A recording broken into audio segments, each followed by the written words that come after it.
سلام الله عليكم ورحمة الله وبركاته ولا شرفت بدن عافيماد قب يا فرحة أياني رجينيا شرفتا أما صفتا كوسما يسنتا عرفتا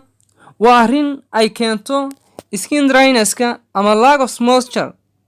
qoyaanka oo ku yaraada jirka xilliyada qaar waxa ka qayb qaadan karta qofka inay calool istaag fara badan leeyahay iyo sidoo kale inay marka ay jirto basaas iyo inay marka qaybta ciribtu ay daray badan ay dareemayso ama markaas uu qoyaankii waxyaabihii dabcinayay ay ku yar yihiin jirka hadaba arinta bayn waxa ku soo qaadanaynaa si dabeeciya saddex kaaga caawinaya hadaynu marka koowaad istu taagno dareerka laga helo geedka dacarta ama qoyaanka laga helo geedka dacarta oo marisaa si fudud ayuu u soo jarayaa qoloftaas ku samaysanta ciribta sidoo kale waxa uu leeyahay antioxidants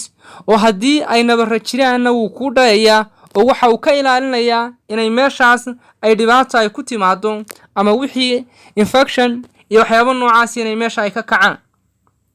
wuu jilcinayaa waana dabcinaysaa waa dareerka ama qoyaanka laga helo geedka dacarta dhinaca kale iyadana waxa aad u muhiim ah qofku uu marin karaa marka uu doonayo jirifta ka samaysantay cagta inuu iska jaro inuu soo qaato diirka muuska kadibna uu mariyo oo uu joogteeyo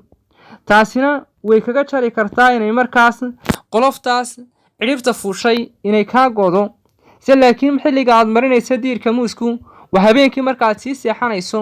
iyo subaxii marka aad soo kacdo labadaba waad ku joogteynaysaa diirka muuskaanad marinaysaa ilaa meeshu ay soft noqonayso meel jilicsan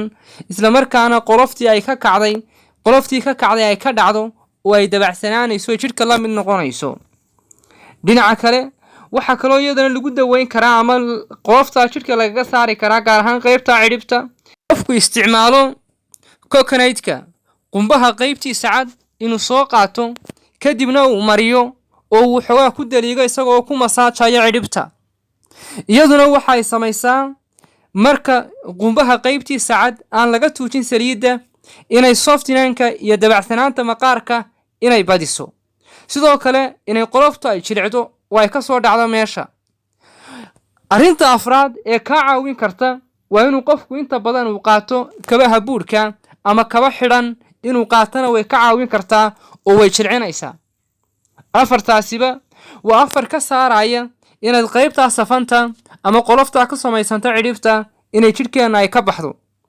cabista biyaha oo aad joogtayso wadaad u basato ayaa iyaguna waxay ka caawinayaan jirkaagu inuu dabacsanaado qoyaan badanna inuu helo isla markaana calooshuna inay ku socoto